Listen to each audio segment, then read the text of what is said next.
Okay. Hello, everybody. Um, my name's Steve Lambert. I'm from the Center for Artistic Activism. We're going to get started in just a few minutes. We have some announcements and things, some changes to let you know about, but we're just going to get started. If you are here for the first time, we are the Center for Artistic Activism. We're a nonprofit organization started in 2009.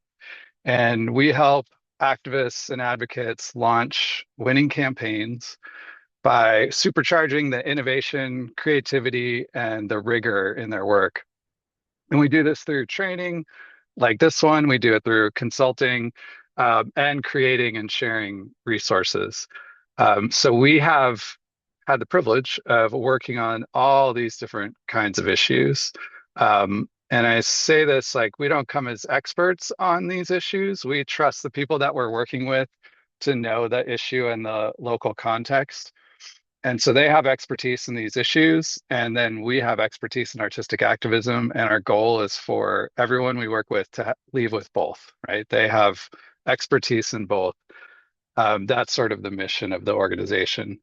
And this has enabled us to work effectively around the world in 20 something countries, over 40 workshops with thousands of in-person participants, and thousands more online, which I always say has been excellent preparation to work with all of you today. And I'm going to show you a quick video about the center, and then we'll come back and start running through what we're going to do today.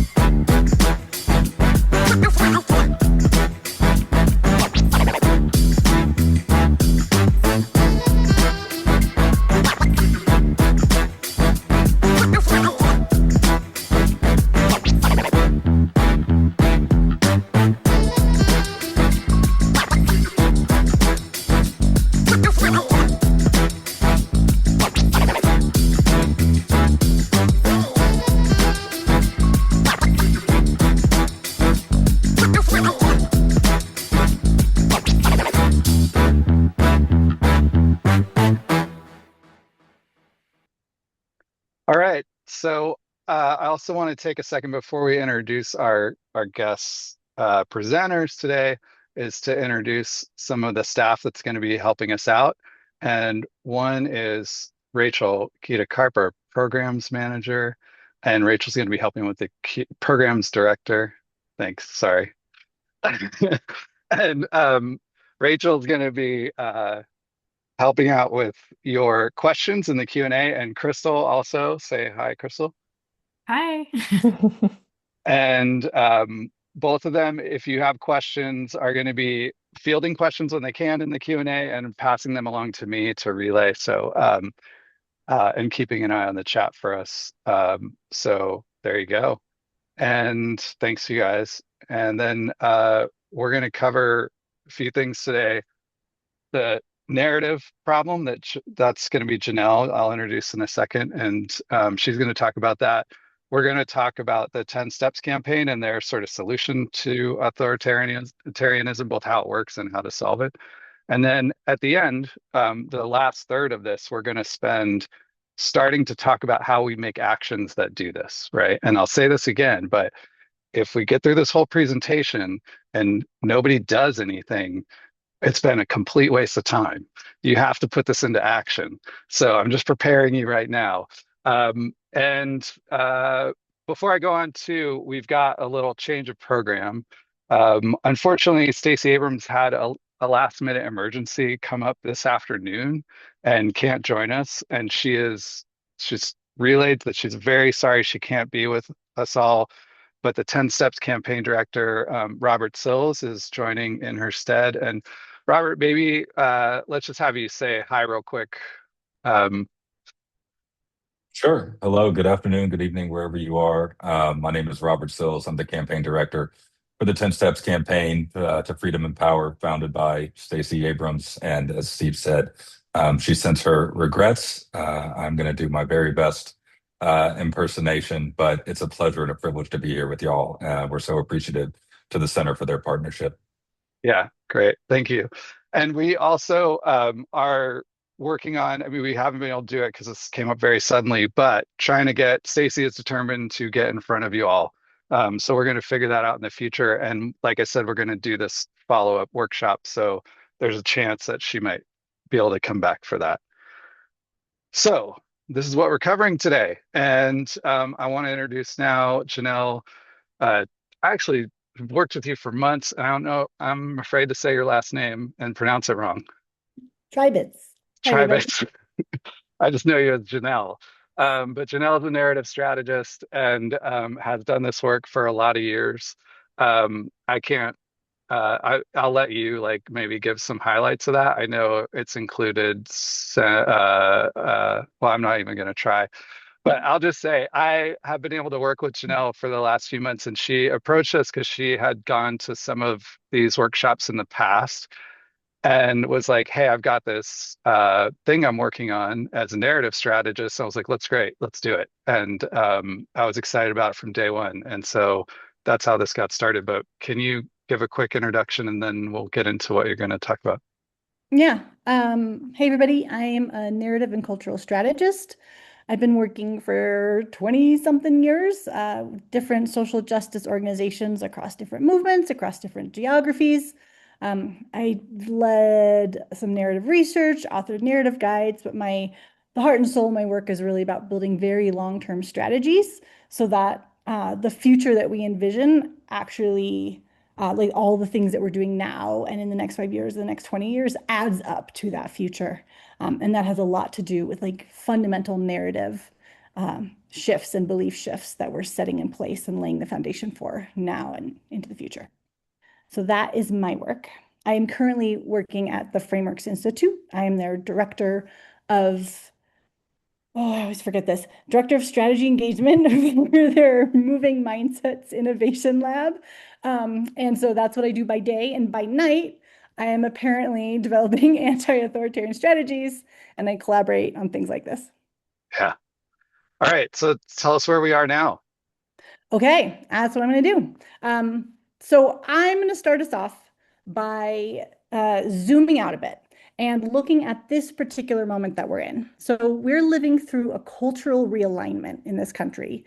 There are narratives that have defined our status quo for decades, like the narrative that anyone can pull themselves up by their bootstraps, or the narrative that we live in a meritocracy where hard work and education lead to success.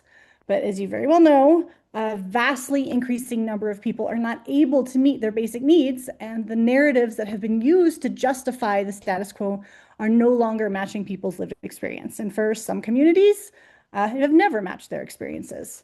So this mass realignment creates an opportunity for radical systemic change. Very few people want the status quo anymore. In a National Frameworks Institute survey, 71% want to see major reforms or a complete overhaul of our systems. So this represents an opportunity for all of us who want to see deep systemic changes. However, right-wing authoritarians across the globe are also seeing this opportunity, and they're stepping into this shifting cultural terrain. And they're offering explanations about why we are where we are, and they're offering solutions that feel dramatic enough to get us out of our collective rut and make a difference in people's lives. So that's where we find ourselves right now.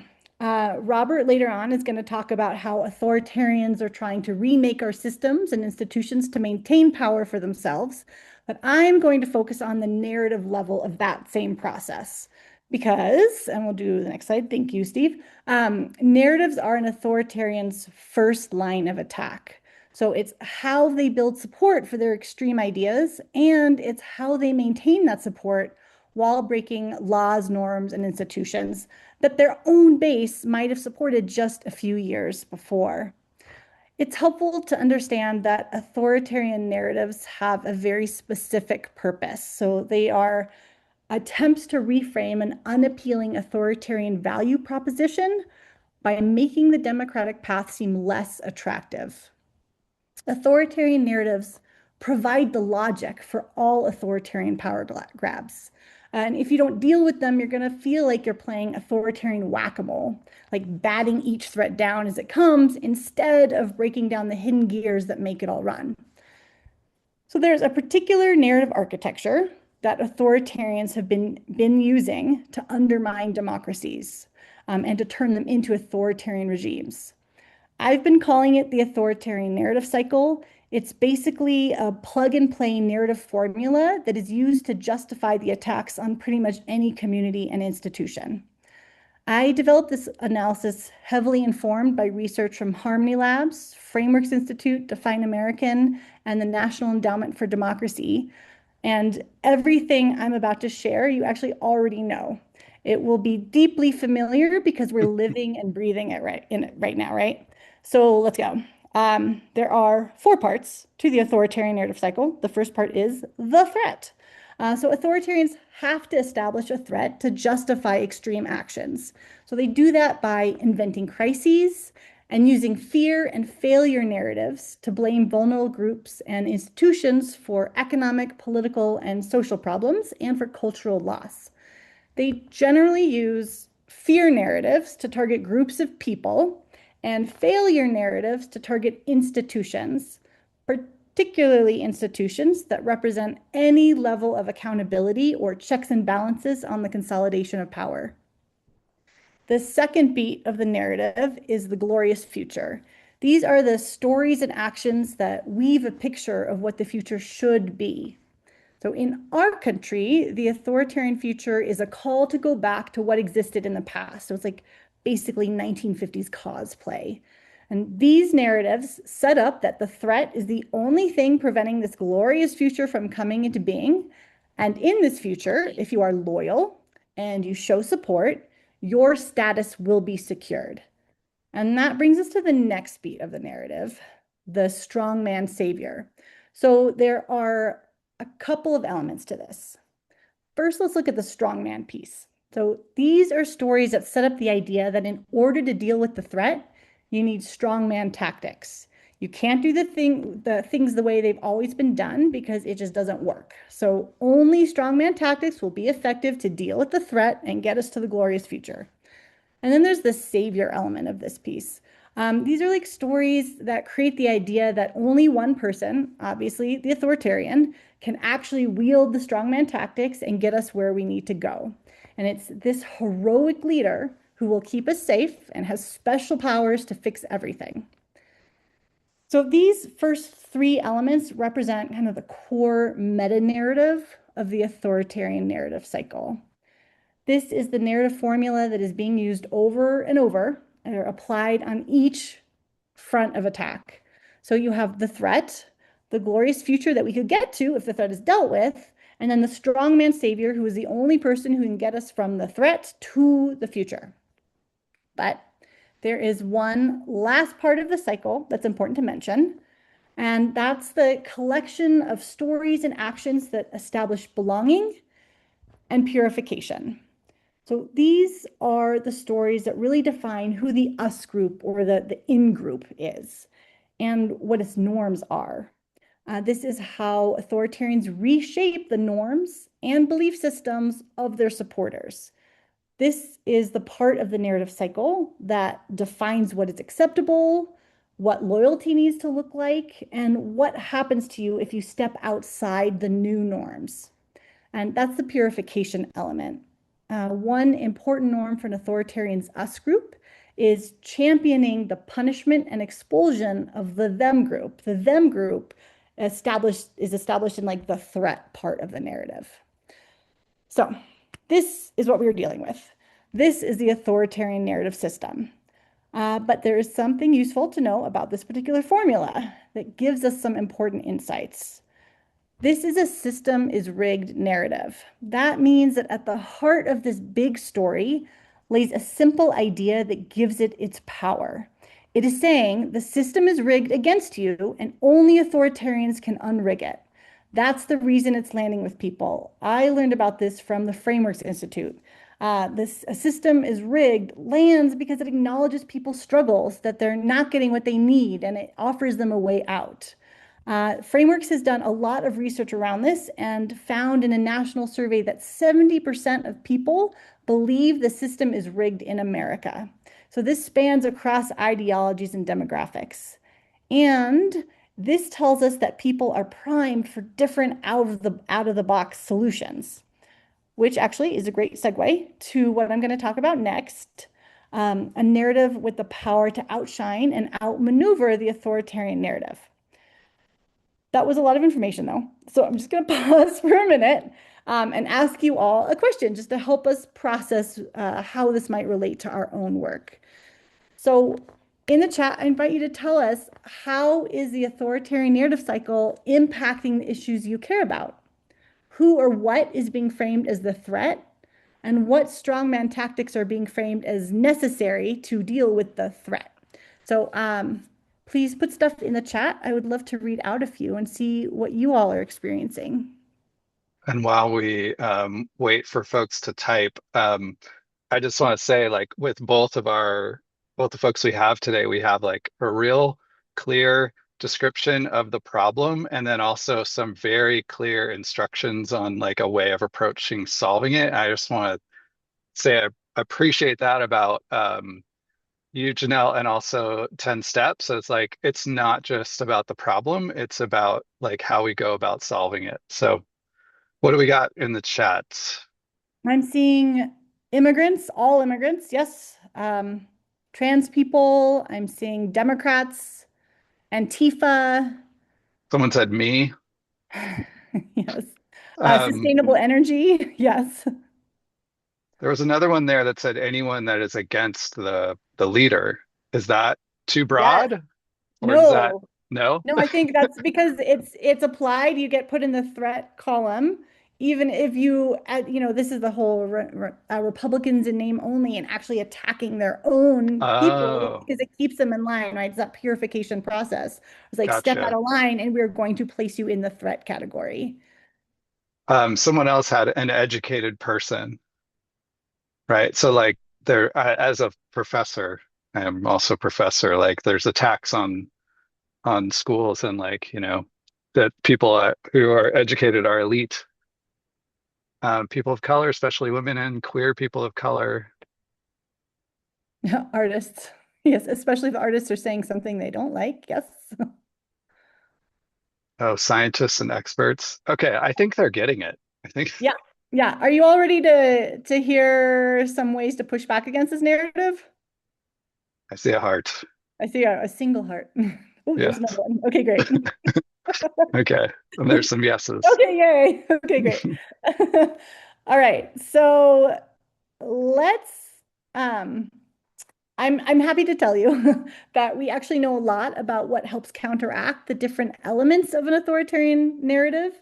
And so I've crafted that into kind of a cohesive narrative that should be able to undermine authoritarian logic and advance the narratives that we need to get to our future that we are trying to get to.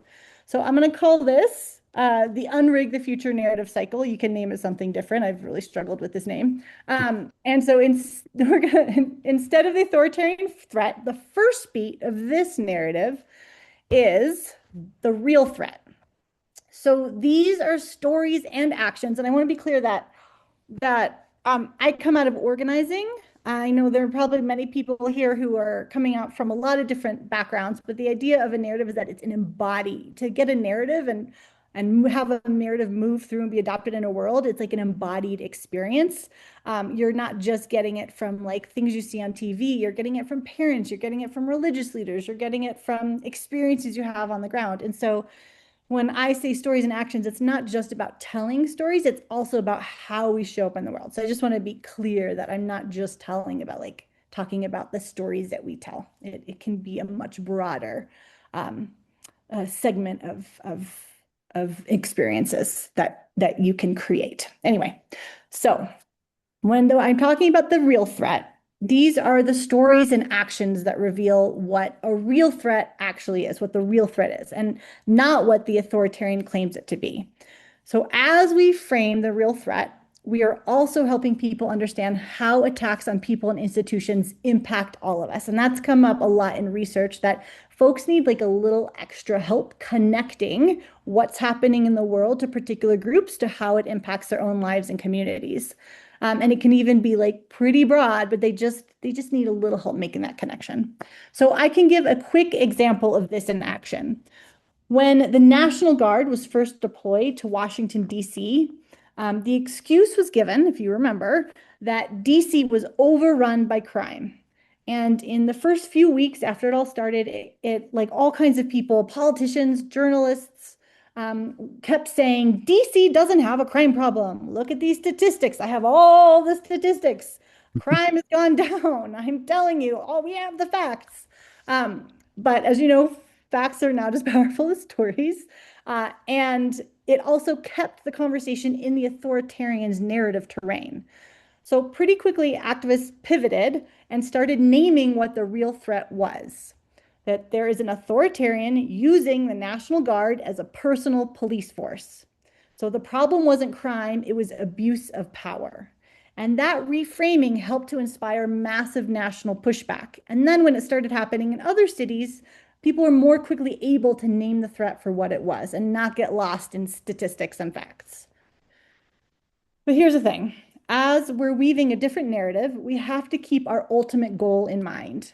Are we trying to defend the status quo, which we know doesn't work for most of us, which is the reason that we're so vulnerable to authoritarian narratives and threats?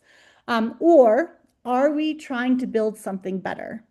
So as we create actions that show the real threat, we can do it in a way that lays the groundwork for future wins, which for this part of the narrative means telling a bigger story that not only explains this moment, but also how we got here. So like, in other words, we need to show how the system was rigged and who rigged it. For the next beat of our narrative, we don't have the glorious future. Instead, we have the better future. We need stories and actions that show what a pluralist, multiracial, democratic future looks and feels like. They show what solutions help us get there, and they affirm that everyone will be valued and can thrive in such a future. I will tell you that research warns us again and again that we need to narrate the future. We ignore it at our peril. So showing what alternatives are possible can be transformative for people. To lay the groundwork for our long-term wins in this area, we need to show a widely inclusive future. If folks don't see themselves in the future you're laying out, they will not think that future is for them. In progressive spaces, we tend to center visions of the future around the people who have traditionally been left out of those stories, which has made sense, but it's also left a gap that the authoritarian narrative is filling. At the end of the day, everybody needs to feel like they will be valued and have a role in a multiracial democratic future. And everyone needs to see how their lives will be better in a future where white supremacy is no longer the underlying logic of society. Now, the third beat in the Unrig the Future narrative is our collective power. So this pushes back directly against the idea that only the strongman savior can deliver the solutions we need. There are a couple of elements to this one. On the one hand, we need stories and actions that challenge the assumptions they're using to claim authoritarians' power and that reveal the authoritarians' weaknesses. On the other hand, we also need to show that collective power is real power. These are like stories and actions that show how taking action together is how we get things done, and that celebrate and lift up when people refuse to go along with authoritarian demands. Well, shaping the terrain for our long-term goals here means not only revealing the weaknesses in authoritarians' claims, but also revealing the underlying logic that upholds white supremacy and inequality. So this is logic like poverty is inevitable and the fault of those who fall into it. So I name humor and satire as really effective tools here because when you're dealing with deeply entrenched ideas, well-executed mockery that invites people to laugh with you helps people to shift their assumptions and just creates little miniature, what we call persuasion windows. As our final element in the narrative cycle, we have belonging and inclusion. So this means creating stories and actions that welcome people, that build shared identities and affirm values, affirm feelings, affirm lived experiences, and nurture a sense of shared purpose. That might mean that we're in coalition with people that we don't agree with on everything. But you have to remember the vast majority of people understand that our current system isn't working and that we need something radically different. That can be enough to start building bridges. Now, when we define an in-group, we set the values and the norms and the vision for what we're building together. We get to set that. And when we do it in a welcoming and loving way and invite people into that, people will be much more likely to embrace those values and norms, even if they don't start out completely on the same page. So we would benefit a lot from more people being in our in-group. And so this is my, my call to action a little bit. So unfortunately, the right has built a narrative that defines protesters as part of the threat. And so when we think about like the groundwork we need to lay, there's something kind of already obstacles getting in our way a little bit. And so the right will say, see the protesters right in the street and they say, oh, we're all paid by George Soros, or we're all Antifa, or we're violent rule breakers, or we're just mean. And so they have set up narratives so that when we show up as nameless protesters, it allows them to have an easy foil and lets the authoritarian further demonstrate his strongman nature. And to be clear, we still need to show up in large numbers, no matter what they say. This is not saying that don't show up. No, do show up. We all need to show up in the streets, no matter what. But it's also, and also I will say that the protests have reached a scale where this characterization has become a lot harder to maintain for them. But this is an invitation for us to design our actions in a way where we are clearly defining who the protagonists are. So if we design actions that build on widely accessible group identities, we're more likely to make the act of protesting itself feel more accessible. So, for example, we could organize a march at our state capitol and design it so that different neighborhoods are marching together in contingents, which I will tell you now, politicians take notice when they have evidence their constituents are paying attention. In a typical protest, politicians don't really have an easy way of knowing who is there from their districts. Or another idea, we could organize an intergenerational knitting circle in the middle of the Capitol building where we're showing how our destinies are interwoven. Or we could host a giant potluck in front of a nice office featuring dishes from each of our family traditions. There are like endless fun ways of designing around identity and belonging. Now, you can think of this as a narrative formula. So you can adjust it and use it in different ways or for particular issue areas, whether that's to fight ICE abuses or to prevent election interference. The key is crafting the story of your specific issue in a way that connects to the broader authoritarian efforts. And then you design actions that advance that narrative. So attending to this unrigging narrative, this bigger story, will help you undermine authoritarian logic. It's designed to underline authoritarian logic. And as a last point, to turn this narrative into a creative action, you don't need to try to tell this entire story with every single action that you do. You can focus an action on only one element of this narrative at a time, with an eye toward telling the full story across multiple actions over the course of a campaign. And we'll get into that more later. So this is the end of my section now, but we will be moving in later in this presentation to tell you more about how you turn this narrative into creative actions. But right now, I'm really excited to hear from Robert Sills and the 10 Steps campaign. So I'm going to turn it over to Steve, who will officially start that portion off. Thank you. Yeah, so we've got Robert Sills. Robert Sills is the campaign director for the 10 Steps campaign. He's the founding partner of Open River Strategies, which is a social impact consulting firm. And Robert began his career as policy director and counsel for the Georgia House Democratic Caucus under the leadership of Minority Leader Stacey Abrams, where he managed and oversaw the development of the caucus's legislative agenda. Robert represented the Hate-Free GA Coalition in successfully advocating for the passage of Georgia's first comprehensive hate crimes law. Later, he worked as a corporate counsel at Amazon, where he helped form the first in-house legal team to address misinformation, hate speech, and extremist content online before departing to direct state and local government affairs at a national civil rights organization. And it's Great to have you here. Really appreciate it, Robert. Yeah, thank you so much. It's a pleasure to be here. And, I couldn't help noticing in the chat a lot of folks from around the world, including many who have already been part of standing up to authoritarian regimes wherever they are. And so, just on behalf of the campaign and myself, thank y'all for showing us the way. Really thrilled to be here to talk to you all about the 10 Steps campaign. The simplest way that I can describe the campaign is that we intend to be a wayfinder to bring people from inaction or confusion or a lack of understanding about what we are watching this administration do to our democracy into communion and activation with organizations all over the country, large and small, like Center for Artistic Activism, that are actively doing something about it. And so our entire purpose is to move as many people as we can into that activist space on the terms and on the issues that are most important, closest to their hearts, and also opportunities that are closest to them in geography. And so I'll give y'all a sort of brief overview here. I appreciate that the website is on the slide here. Would invite everybody to go and sign up, please learn more about what we're doing and how you can get involved. But all of this really came out of Stacey almost a year ago.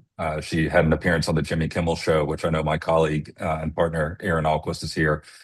He just dropped in the chat, where she had been thinking with some academics friends about how we could better explain the chaos of the first year, the controlled and intentional chaos of the first year of the Trump administration, which dovetails so directly and disturbingly with the narrative that Janelle just outlined, right? To help people make sense of what this administration was doing, how they were doing it, and why they were doing it. And so she came up then with the 10 steps to autocracy to help people contextualize that.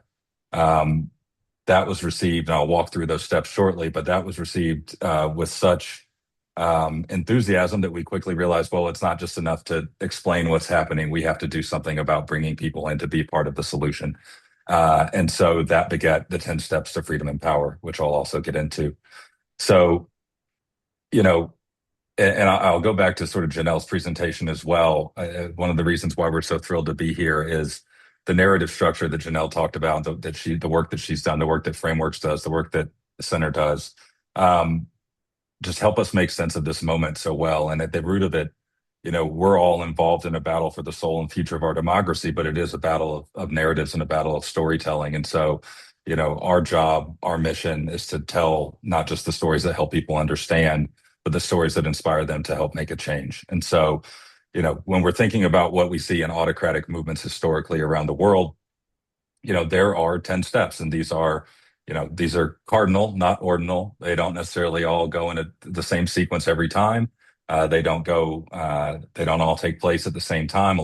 Several of them take place contemporaneously with one another. Currently in America, we're seeing that happen where all 10 are underway. But the first step is to win the last fair election. Not only in the United States, which we're at risk of losing here through the constant undermining of the democratic process and the security of our vote. We've seen that in Turkey, in Venezuela, in Hungary. Would-be autocrats can spend years assailing the system, saying that it's rigged, bringing people emotionally into their narrative, only to then win via democratic methods and then do what they can to dismantle it within. There are a lot of different ways that they do that. One is by expanding executive power.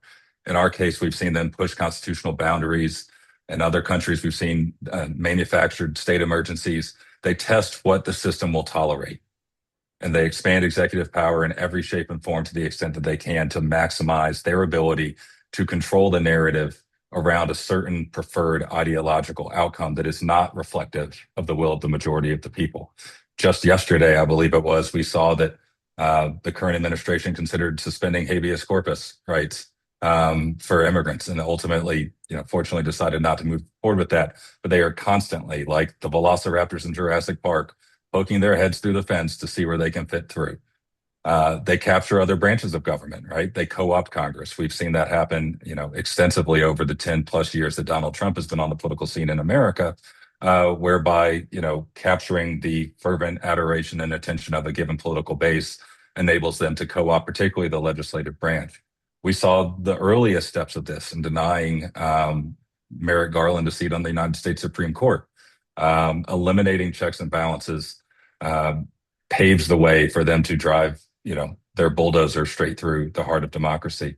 They break government. We saw this with Doge. We saw this, we see this repeatedly with the dismantling of the Office of Civil Rights for the Department of Education, for example. We see them breaking things that were not broken to begin with. That, as Janelle mentioned, large majorities of people may have supported not too long in the distant past. By breaking things, they can claim that it actually is not functioning as intended, and that, as Janelle put it with the strongman narrative, they alone can fix it. They install loyalists. The Secretary of Defense is currently, former Fox News host. The president's personal lawyer is nominated to be the Attorney General. Replacing qualified officials with loyalists to weaponize government agencies and execute illegal orders. Of particular interest to this group, and as I saw a lot of people mention in the chat, they attack the truth and free expression. They co-opt CBS. They facilitate mergers that create monopolistic entities that answer only to, a corrupt executive. They intimidate public voices, discredit journalism, attack the arts. They scapegoat vulnerable communities. This, of course, has been front and center for the entirety of this second term that we've all seen and watched, both in America and I'm sure around the world, with blaming minorities, demonizing DEI, the things that we have seen them do to children in detention facilities like the Dilley detention facility in Texas, illegitimately in our name. They destroy support systems. Just this past week, they raided the offices of an Ohio nonprofit that does important work in underserved communities and have put them under federal investigation. They have decimated higher ed's ability to promote the free exchange of ideas, all in service of ideological ends. They normalize state violence, step 9, which we saw in Minnesota, which we saw in Los Angeles, which we've seen in Washington, D.C., whether through the deployment of ICE and the National Guard in these places to make it tolerable to the public simply by virtue of just outlasting us with state violence in our midst. And then finally, and this is the one that I suppose is more ordinal, when they feel that they have reached sufficient mass, they end democracy itself. That doesn't mean that we won't have elections. We can still have elections. They have elections in Russia. They have elections all over the world, but those elections are not free and fair. They gerrymander, they redraw the lines, they gut, in conjunction with the other steps that we talked about, they gut the Voting Rights Act through a co-opted Supreme Court. And so by removing people's ability to govern themselves, they ensure minority rule in perpetuity. Now, I don't want to make that sound too pessimistic, because the 10 steps to autocracy we learned from historical examples, but we've also seen the 10 steps to freedom and power deployed around the world to great success. And in fact, the academic literature generally tells us that when you have 3.5% of a population stand in sustained opposition to an autocratic movement, those autocratic movements fail. So whether that's the Velvet Revolution in 1989 in Czechoslovakia, whether that's what we just saw in Hungary over the past 6 to 8 months with the ousting of Viktor Orban, there is a playbook for getting through this. There is a playbook for reclaiming the narrative, and there is a way out of this. And so that's what the 10 Steps campaign, the 10 Steps to Freedom and Power, is really about. It's how do we take those moments of mass protest that we do see that are so valuable, as Janelle put it, and sustain that action, sustain that activity, bring more people in, and tell the story to our friends, our neighbors, our communities, that we still have the power to be self-determinative when it comes to our future. And so the first step to freedom and power is commit. And, that's something that certainly everyone on this call has already done. And if this is your very first call and very first time engaging with this subject matter at all, then you are doing it right now. It is not just about understanding what's happening, but it's understanding the effects on your community, and that you do have the power to do something about it. And you have the power to do something about it in the places and ways that are most accessible to you. These pushing back on autocratic moments, we see movies about it. We see stories, about it. Nelson Mandela did not get out of prison after 20 plus years in one day, right? The civil rights movement was not won the day that Lyndon Johnson signed the Civil Rights Act. These are the products of sustained opposition and demand by the people over time and over space to ensure that we live in the world that we want to live in. And so the first step is committing. The second step is sharing. And that's a huge point. That's a hugely important point mentioned when Steve introduced me, I worked at Amazon in hate speech and disinformation. That didn't go great, which is why I left. But it is so vital that the people on this call and people generally are making sure that they're staying informed and sharing the facts on social media, that we are breaking through the false narratives that Janelle mentioned, that we are breaking through false narratives about the threat, that we are breaking through false narratives about inclusion. Other people feel the exact same way that we do, but if we do not share that information, how will we find one another, and how will we commune, and how will we stand together for our communities? And how will we do step 3, which is organize? That's Organizing can mean a lot of things to a lot of different people. I come from a political background. It means one thing to me, but I want to encourage everyone on this call to think about, you know, organizing not in a partisan political environment, but just in the fact of a political environment. Cleaning up your neighborhood with your neighbors is a political act because it is an expression of a community or a group of people about the world they want to live in. Doing food drives for your neighbors, legal aid, whatever it may be, those types of organizations express solidarity in our vision, our collective vision for our democracy. And so once we organize, we have to do step 4, which is mobilize something, anything. It can be sharing banned books, it can be helping immigrants, it can be joining a tenants union, it can be hosting public events and regular conversations. It is not about size, but it is about movement, and it's about sustained movement. Step 5 in the steps to freedom and power is litigate, and you do not have to be an attorney. Ruby Bridges was not an attorney when she integrated at Arkansas high school after Brown versus Board of Education.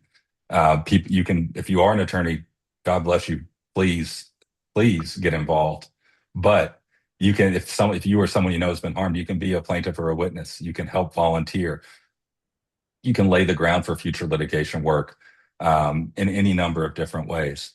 Step 6 is disrupt, which is simply refusing to be part of their system of disinformation and compliance. We can protest. People, one of the most, it's been said a lot after the murder of George Floyd and others, the cell phone is the most, important invention, or the camera phone rather, might be the most important invention since the printing press. We can film civil rights violations. We can hand out know your rights cards in occupied cities. We can block propaganda online. We can add community notes to the platforms that still tolerate it. We can do all of those things, all as part of step 7, which is deny. And that is simply just by refusing to be complicit in how authoritarians would strip us of our language, of our narrative, of our connections. We create community. We practice nonviolent civil disobedience. We boycott groups that are hurting us. Step 8 is engage, and that is, and when I say engage, that means with our elected officials, not just at the national level in Washington, but even more importantly at the state and local level, where folks are typically more responsive to our needs. If we're worried about what ICE is doing to our communities, it's not just enough to write letters to our member of Congress or our senator demanding that they do something. We need to talk to our mayors and our city council people and our aldermen to ensure that they are not tolerating federal occupation of their cities. Step 9 is elect. Regardless of politics, regardless of partisanship, we have to elect more people that believe that democracy is the best form of government, except for all the other, or whatever, I'm butchering the Churchill quote, but democracy is the best form of government because we've tried all that we've tried so far yet, right? We have to elect people that are committed to a pluralistic, multicultural society where free expression is essential, not just essential. It is an operating feature and not a bug, as the current administration would treat it. And finally, step 10, demand. We can't just reclaim what we had. Janelle spoke about how the 70-ish% of people, buy into the narrative that the status quo is rigged. They're not all wrong. We have to demand something better. And so not only do we have to demand that we maintain the ability to govern ourselves, we have to demand when we do govern ourselves that we fulfill the obligations to ourselves and our communities that we say that we value, that we say we prioritize. And so we don't just ask for what we think we can get, but we declare the type of country that we want to build, and then we get to work.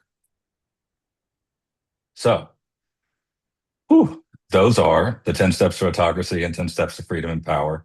And I would welcome any questions or commentary on those that I can answer. And I'm happy to talk more about how folks can get involved, whether individually or if you're part of other organizations that could benefit.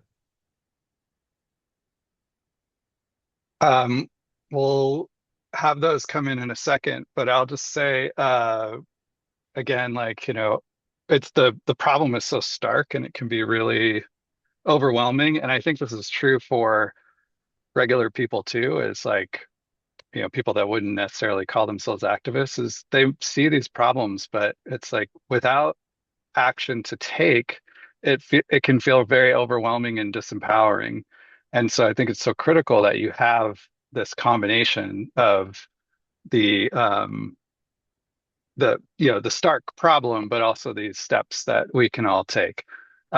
So there's some questions coming in, and I think there's one I see right now, and I'm gonna oh, here we go. How do we get more involved? I'd love to host some community conversations around this work. Are there like, have you seen anything like that is going on, or like what is 10 Steps doing that maybe people can get involved in? Absolutely. So on our front that we control, we are actively working to launch a revamped website that's going to have a lot of additional new tools for people to host their own events. And we use a platform right now for organizations called Mobilize that any of our organizational partners are free to use at no cost to them to host events in their communities. We're having a conversation with another group that is working on actually creating that at the micro level so that folks can host their own events, whether they want to brand them 10 Steps or not. We are not particular, but to bring people into community with one another where they are around the issues that they care about. I think that, the thing that I keep harping on and I hope doesn't get lost is, and I saw a lot of people in the chat saying something to this effect, so many people are already taking many, all of these steps. And so I think it's really, really important that the people on this call, the people that come into contact with the 10 Steps campaign and with the framework, are proud of the fact that they're already doing that, right? It's such a massive thing to realize that you're already doing these accessible things. The next step is to just bring those out into the broader community, to get more people to recognize that, to feel empowered, to build something themselves that is what they want to see. Our goal within the campaign is not to be prescriptive, but rather to offer a framework to action, a framework to get people involved, to get them to the place where they understand that they can be determinative in the outcome. And so, I think, I encourage people to visit the website. We have recurring programming all the time. We're turning out new tools all the time. And also, we have a long list of organizations. I can't speak for the folks abroad yet, but for everybody here in America on the call, we are working every day to add new opportunities for you to get engaged with in your local communities or near you, or on subject matter or issues that are particularly pertinent to you. Our ideological focus is pro-democracy. That's it. There are so many things that go into that. But the reality is that all the issues that we may care about, whether it's free expression, whether it's reproductive freedom, whether it's civil rights, none of those can be actualized if we don't have the democracy in the first place. And so we are constantly trying to come up with ideas to direct more people to those. And, via the website, via engaging with us, if you have ideas, we would love to hear them. I got a good follow-up for that one. Someone said, how do you conquer fatigue and apathy in the general public? It's difficult to get new people to act. Those who do act are exhausted. So I think, it's in general, folks are exhausted, but I have an answer for this, but I'm kind of curious what you say and go from Your, there. yours might be better, and I wish I could channel my boss a little bit more effectively here, because I know hers would be better than mine. But I would, the way that I think about it, the way that I conceptualize it at least, is through the storytelling component. We have been incredibly fortunate to be effective at soliciting and crowdsourcing stories on important issues. We did a activation around the end of last year called Just Fix It, which was about demanding access to healthcare by the federal government prior to the expiration of the ACA subsidies, where we sourced healthcare stories from all over the country. And, they were incredibly heartbreaking to read. But when we sourced those stories and we shared those out, everyone knows someone who has a parent who is struggling to get the kind of elder care they need. Everyone knows someone touched by cancer. Everyone knows someone that has been affected by a lack of access to affordable healthcare. And so while there is, and I feel it all the time as well, while apathy can creep up, while, disillusionment can creep up, centering the human cost of what we're seeing from this administration, and also thinking about how much we want to make that better, just even in our closest circles within our families and our loved ones, is such a powerful motivating tool. We also recently did something similar around child detention in ICE facilities outside of Dilley, Texas, where Stacy and Miss Rachel and a number of other children's authors read stories for the children that couldn't hear them. And as gut-wrenching as that is, the resonance that had with the broader community online of people that we saw being re-energized on behalf of those children was incredibly powerful. And so I think it all comes down to, centering that human narrative, centering the cost, and thinking about what we want for ourselves. And, I would do anything for my children, as I'm sure anyone on this call would. It is easier to motivate when we center the problem closer to home than dealing with it in this grand sort of national scope. And I think that's what we've tried to do here at 10 Steps, is to give you universal or large national context, but make your action specific to you and remind you that you have the power to do something about that. But I would love your answer, because it's probably at least more succinct than the one I just gave. Well, and Janelle too, if you've got anything. And we're going to give some examples too in a minute, but one thing I think that's helpful about both what you and Janelle are talking about is that I think some of the exhaustion, like, you have to identify the actual feeling, and it might not be exhaustion, it might be overwhelm, right? Mm-hmm. It's like so many things are happening, and it feels like the response to all of it, like to take on all of that, is exhausting before you even start. But to say, okay, here's these 10 steps, I'm going to take on one of them, or here's this narrative cycle, I'm going to take on a piece of it.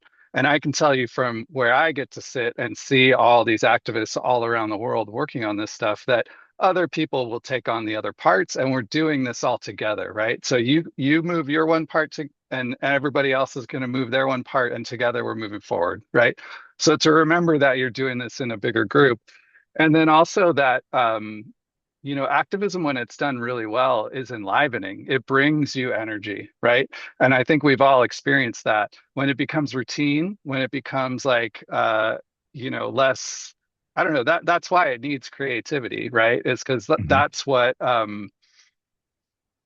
brings purpose back. It brings a challenge back as an organizer of like, how am I going to do this differently? How can I do it better, right? That's intellectually stimulating. It's rewarding when it happens, So there's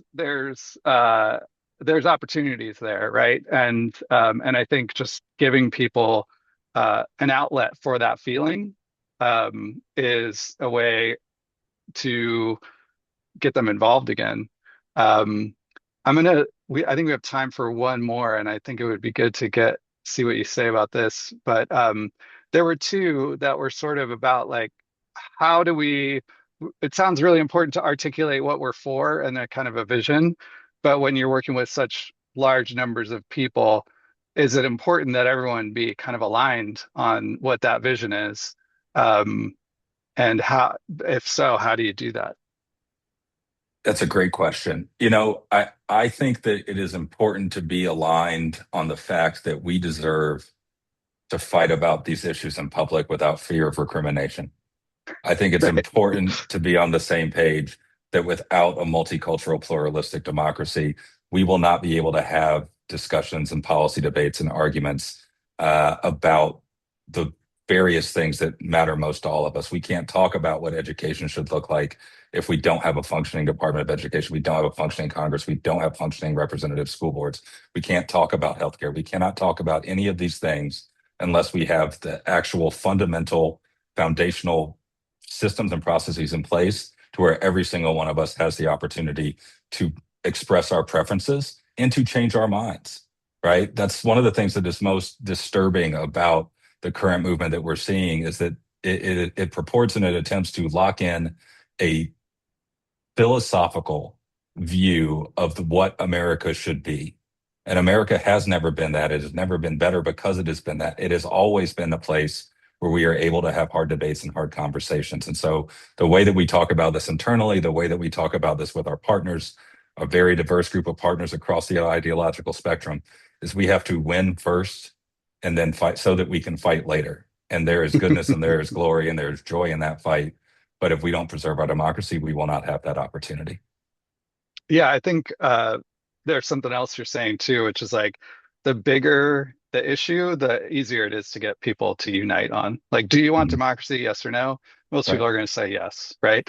Mhm. The details of how it functions, you know, as you get into those specifics, that's where people might want to debate about it. But this is a big vision kind of thing, and there's an urgency too that I think helps bring people together.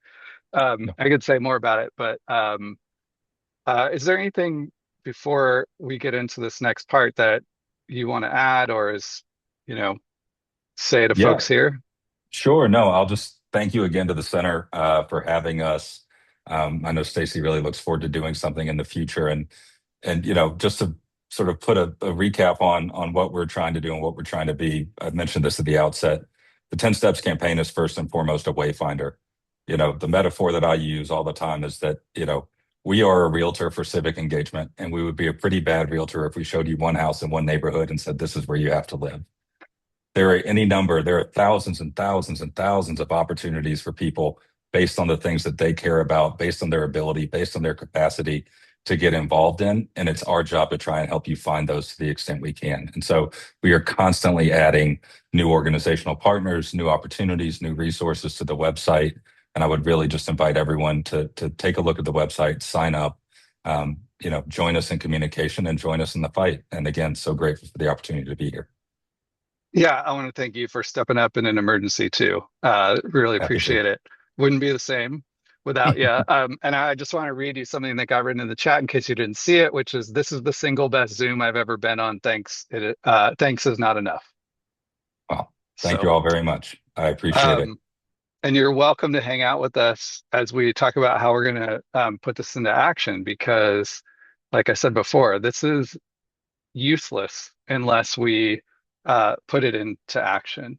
And so, Well, what we're going to kick off is our Summer 2026 Action Challenge, which we want you to take some of these ideas and choose a narrative goal that Janelle talked about, design your action, um, do the action, and then share it in a showcase that we're going to host in about 5 weeks from now.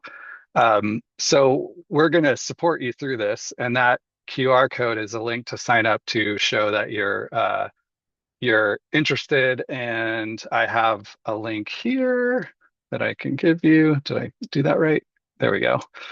No, that's the wrong one, but that's a good one. You should look at that one too.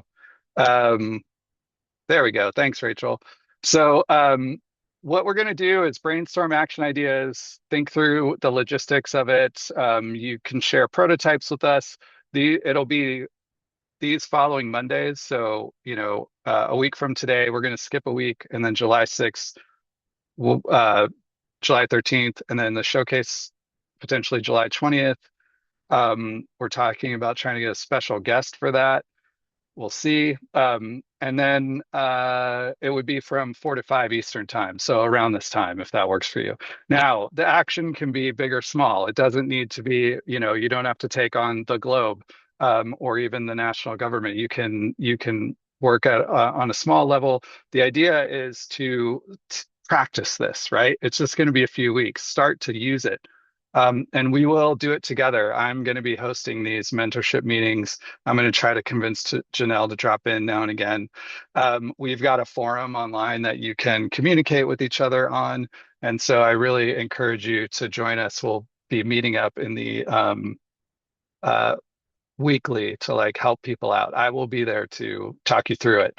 So, but we're going to start right now. We're going to have you start thinking about how to work with this material. And Janelle is going to help with that. So do you want to talk about these first steps? Sure. So we're naming the first step as choosing a narrative goal. So this is the difference between hosting an action and hosting an action that pushes back against a narrative intentionally. So in any given action that you're doing, you're going to have some kind of goal, right? There's a reason you're doing it. There's a purpose. And so we're inviting you just to you might have multiple goals within an action, but make one of those goals about advancing or reframing or challenging a narrative. So the idea of a narrative goal is simply that you are looking at the narrative that you want to change and you are naming the particular impact you want your action to have on the narrative. Yeah. It's And there's a lot of options and flexibility here, right?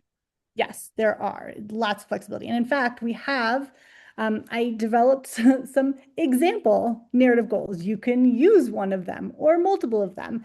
And these are also organized with the assumption that you're designing an action around a particular element of the narrative cycle rather than trying to like take on all the things in a particular action. So let's say you're like, I want to push back against the threat, and I really want to name the real threat in my action. So we have some narrative goals here that you could zone in on. So maybe you're reframing the problem or threat could be the singular thing that you're doing through your action, or connecting the dots, showing how the attacks on certain people are making all of our lives worse and all of our communities less welcoming and more dangerous. That could be another goal. But whichever goal you start from actually really profoundly can inform the design and what your action will ultimately look like.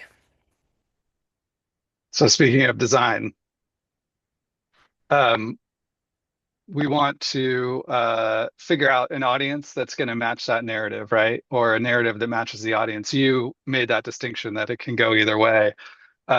So if you've got this narrative idea, there might be a specific audience that links up with it. And or if you're working with a specific audience, you can find a narrative. Can you talk about what you mean by embody the narrative that you want to advance? Yeah, so the idea of embodiment is how are you making it visible for people? So the idea that sometimes people will say like, okay, we have this narrative and I'm going to write a really good press release and I'm going to send it out. And then everybody shows up with signs that have like some kind of messaging. But narrative in its best form and most impactful form is when people are experiencing it in some kind of way. So like this is a difference between like showing up on a street corner with a bunch of people and signs and showing up as a potluck with like very obvious visualizations of like we come from everywhere, we support our immigrant neighbors or something, or like making the connection about like our neighborhood comes from everywhere. I'm just pulling Right, this right. out of my head, And but you doing know a what I great mean. job. Thanks. You're a Yes. great improviser. Yes. Embodiment is about showing, not telling. Yeah. What as a useful sort of thing that we use in workshops is we ask people like, what's the picture that you want in the newspaper that just like all you have to do is see the picture. You don't have to even read the story to know what's going on. Yeah. Um, and then we've got a workshop that we did a ways back now, about a year ago, I think, called the Action Energizer Lab that can help you with this kind of how you design an action and how to improve it. I'm going to put the link in the chat there. And it's very practical. It's like 9 things that you can do. And so we're going to have you start this right now. And what we want is in the chat, we're going to practice reframing the threat. And so how could we create an action that showed that the real threat to our elections is those in power trying to intimidate and suppress voters to influence the election in their favor? So we're told by authoritarians that the threat to our elections is fraud. It's, people that aren't supposed to be in the country. It's corrupt Democrat politicians. It's that if someone loses, that there's are problems with, every element of an election technically that will cause other problems. So, or cause the outcome not to be what they want it to be.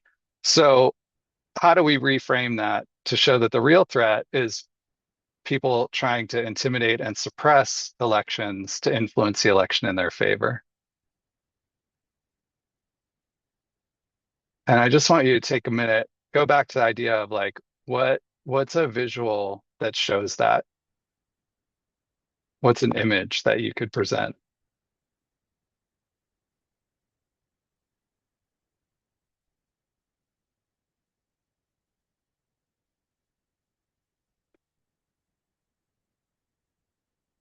I'm just reading in the chat. Are you looking at these, Janelle?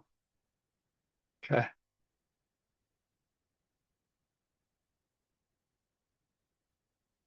Um, Kathleen Russell, parasite billionaire eating America. What do you think?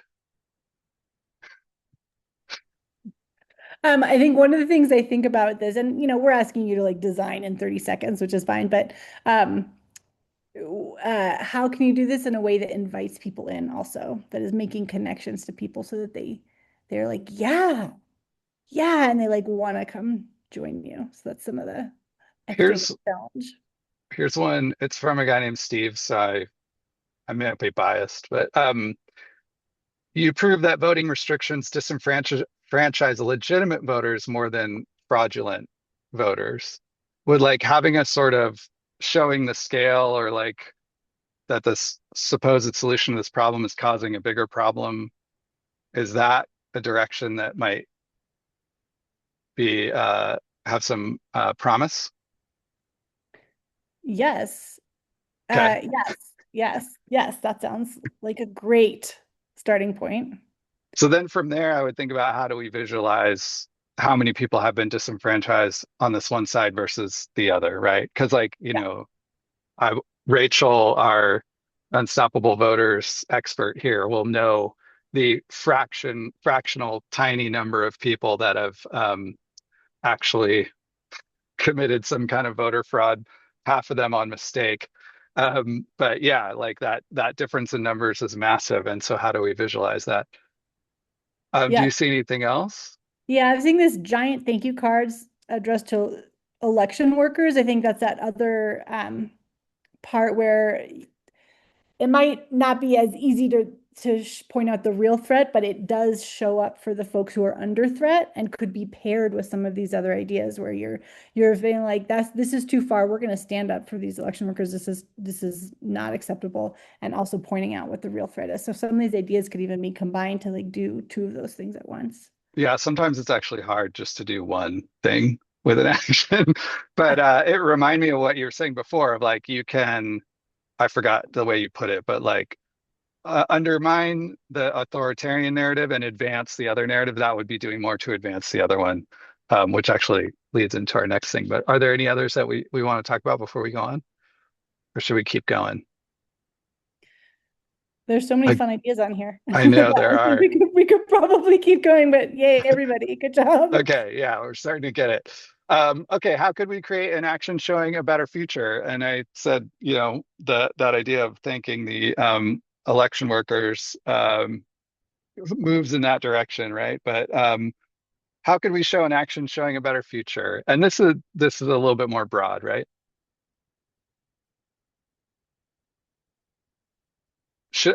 While you're thinking of it, I can show you a case study.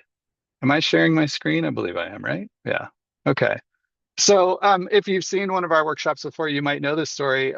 We worked a lot in North Macedonia. This is about 10 years ago now.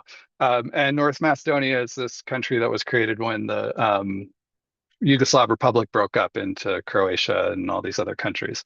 So, officially in the UN at the time, they were known as the former Yugoslav Republic of Macedonia, and they were trying to establish themselves as a new country. So they had all these statues everywhere that showed the heroes of Macedonia through history, which unfortunately all happen to be men. And the architecture was meant to look like, this historical architecture, but it was all put up in the last, 10, 20 years and is not referencing any local architecture. The joke is that the president saw the Bellagio in Las Vegas and was like, this is what we need. But all of this attempts to establish themselves as a new country ended up having this other effect, which was marginalizing LGBTQ and Roma people, so that there was like the authoritarian narrative thing actually of this is the true sort of the in group was really strong there. There was a strong sense of nationalism.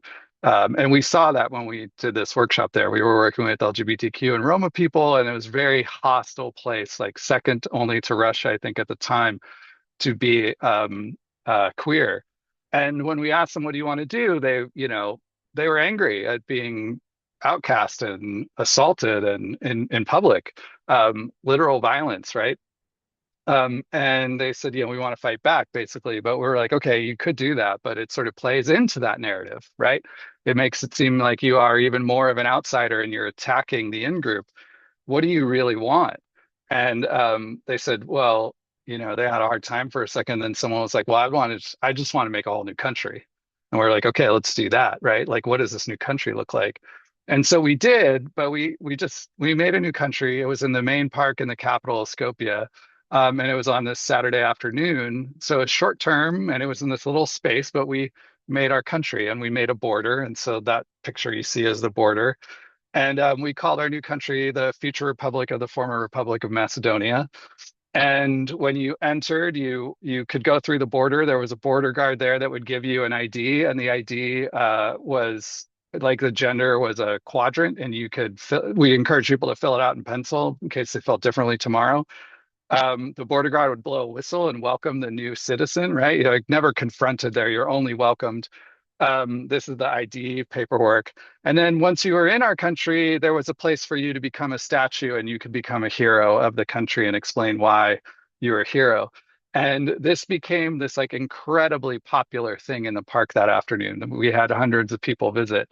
And so this was, again, this example of like showing a better future, right? And the better future was just a country that people could like go and simply exist in and hang out, right? Like it was a fun place to hang out and everyone was welcome. And then every once in a while you might look over and there might be two guys kissing or two women with their arm around each other. And it was not a big deal. It was not the same narrative that they were trying to tell in the news, right? Like you could experience this other thing that they actually wanted.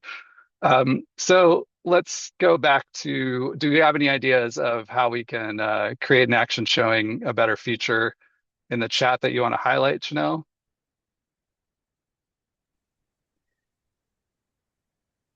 So it's like I'm seeing things like community potlucks, like these examples of like taking the better future and putting them now.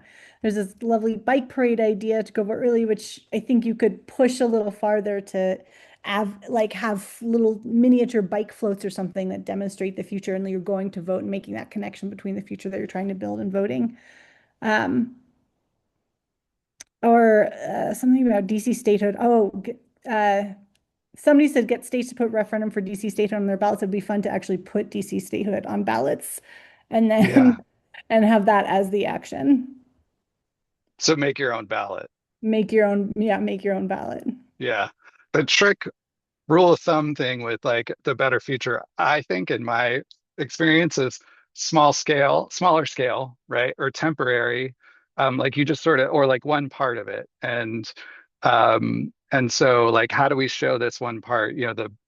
We made this long time ago. Some people on this call helped with it, but this New York Times that announced like the news from the future, it wasn't everything. It was just the newspaper, right? And like through the newspaper, you could read about this better world.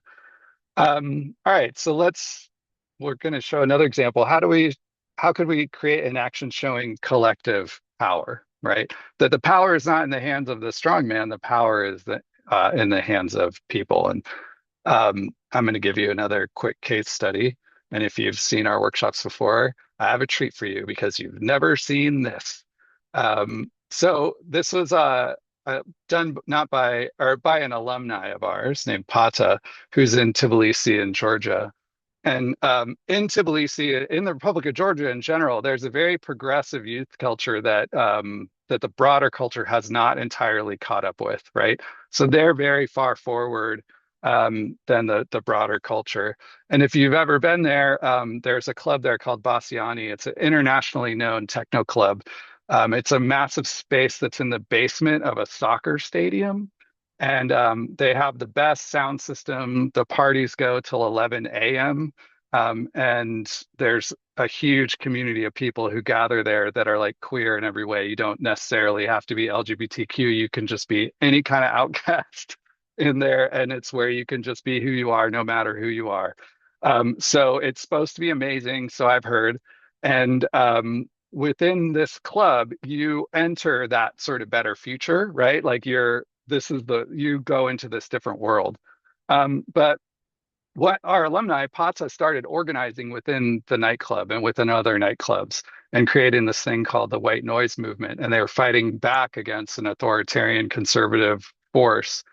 The narrative they were using was there's drugs here, and this is a place where people do drugs.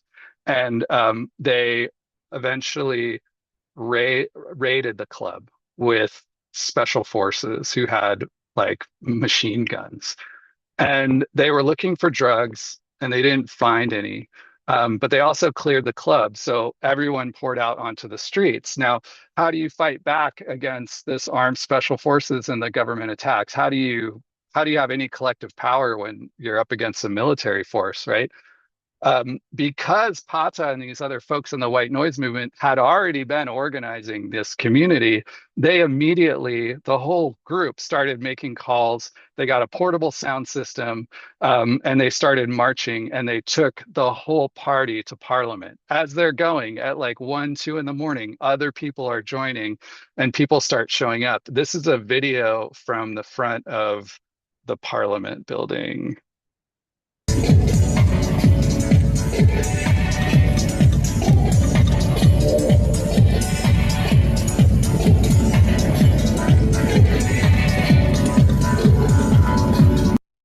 So the party goes all night and continues to the next day and gets bigger. Come on, dance with me, move your body, dance with me, move your body, dance with me, move your body, dance with me, move your body, your legs are beating. Oh, they go for 2 straight days. The media starts calling it the Revolution. There were calls for the prime minister to resign.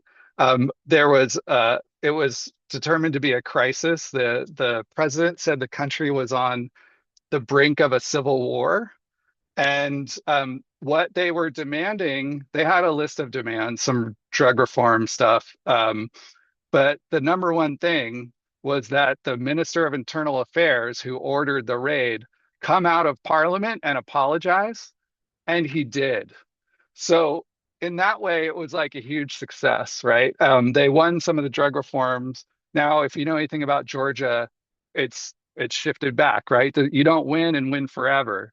But this set of days was a huge victory and showed the power of these young people, right? So what do we have anything you want to highlight, Janelle, before we go on to our next one? No, I think we can move on. Okay. So what here's another challenge for you is what action could use the rising price of gas to frame the authoritarian as incompetent and making life worse for everyone? And this narrative goal here is revealing the authoritarian's weakness, right? Because the idea is that the authoritarian is all powerful, does no wrong. Yeah, it's so funny how you see that with the talk about Iran, right? Like everything is leading to peace, even the war. Every strike is a lead to peace, is another step towards peace. So, do we have any ideas about framing the authoritarian as incompetent? Yeah, you agree on that one, Janelle? Yeah, I mean, I feel like the Republicans did it. I think the only issue you might have is that because it's been done by the opposition, but I feel like that actually makes it even more tongue in cheek.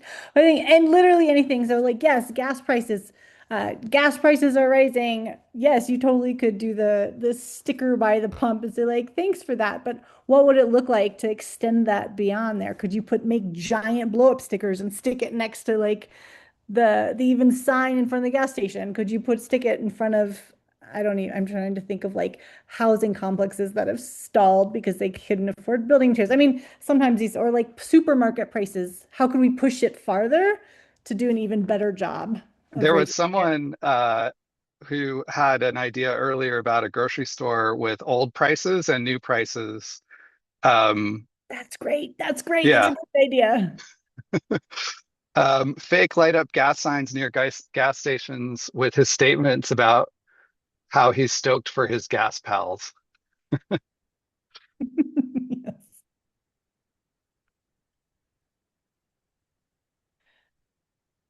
How about this? Someone dressed up as Trump in front of a gas station price sign holding a sign saying you're welcome. That would work. Okay. Janelle approves. I just want to make sure I understand it. I'm trying to be a good student here. That was Brady's idea. Okay. Now we have another case study here, and you can think about this. How could we create an action show that shows belonging and inclusion? And hopefully you've thought about this before already, but Janelle, why don't you tell us about this one? Yeah. All right. So looking at belonging and inclusion, I have two different kind of sections of case studies. So one is a case study of a march. I'm going to focus in on the People's Climate March in 2014 in New York. As you probably are very familiar, traditional marches, you have some number of people who show up with different signs, maybe some color coordination, but the really power is just the number of people who show up often. But look at this picture real quick. Can you tell me what is this march about? And who are these people who showed up? Oh Yes, man. it's almost a No. rhetorical question. It's kind of hard, No. right? So you can't. But the People's Climate March really put narrative at their center of their design. So they use different sections of their march to each tell a part of a larger story about climate change and our ability to come together and find solutions. So different communities were invited to join the sections, and actually the process of building the art itself and creating it was very community centered, working with a lot of different partners across the country to develop the stuff. So it's also a really interesting model for working with partners very closely. But these different communities were invited in to join on the day the different sections that pertained to their experiences and identity and where they were where they felt like their place was in sort of this story. And so the beginning of the narrative, the beginning of the march, which you see here in this picture, was about how frontlines communities are at the forefront of change. So it was led there was a lot of indigenous communities that behind this sign, there were a lot of floats and things that different communities made for themselves. At the next slide, you'll actually see one of the examples of this was shorefront communities who are actively organized and have campaigns to push back against various, sometimes pipelines, sometimes other corporate efforts that are messing with their communities. But notice how the visual really supports that narrative, right? You can't read it clearly in this particular thing, but shorefront communities, they have they actually name the communities that they're coming from, and the communities marched with their signs and with their communities within the section. Then there's also this "We Know Who Is Responsible" section that named the villains of the story. And that included corporations putting profits over people. You can go to the next slide, Steve. Thank you. Corporations putting people over profits and over planet, and people who were actively organizing campaigns also joined these sections, and there were little actions and some street theater involved in some of these. There's also a section called "The Debate Is Over," which hosted real life scientists showed up in lab coats. And you can really see here how the visuals do the heavy lifting for you. And it really embodies the narrative in a way that you are seeing it, and you don't have to ask a lot of questions to figure out what's going on. And this is a great example, framing the protagonists as scientists. So other scientists see their role and see themselves being invited in a very specific way, in the same way that storefront communities or some of these other communities are being invited in a specific way that also really is clear who is there and why they're there. So I have a couple more quick case studies that demonstrate other ways to define protagonists in an action along these lines of belonging inclusion. The first are tractor blockades. So these have happened across Europe and also in the US. They are often in protest of agricultural policies or pressuring government decision makers to take specific actions in support of these agricultural economic communities. And so they pretty much feature tractors, as you can see here, disrupting economic activity by blocking roads or highways, or even blocking strategic economic hubs like port entrances or supermarket distribution centers. And so the protagonists of this action are really clear. It's the farmers, and because they're using the tool of their trade, you just know who they are. And the Hmm. action is pretty fun and striking. The next example of this is from an action I helped organize in Vermont against a construction project on a beloved mountain there. I don't have better photos of this. I'm really sorry. This is the best I could come up with. But the energy company leading the construction had successfully framed protesters of the project as just like loud, kooky outliers who shouldn't be taken seriously.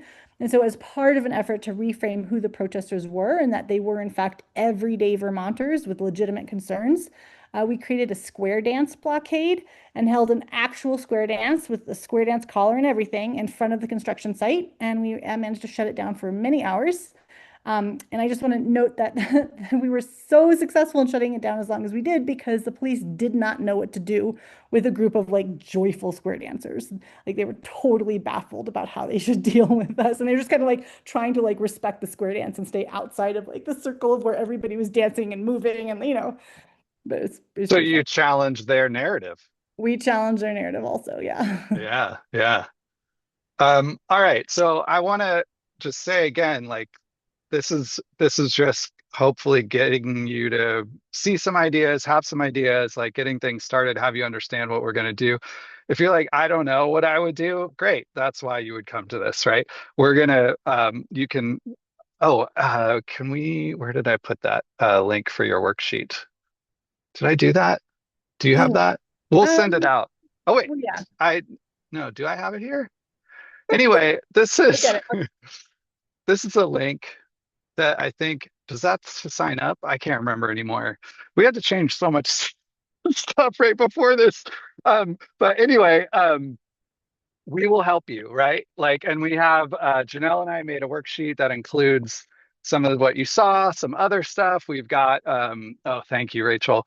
Some uh, links to our campaign kit. So if you're like, all right, how do I do this other part of organizing the actual action? We have some help with that.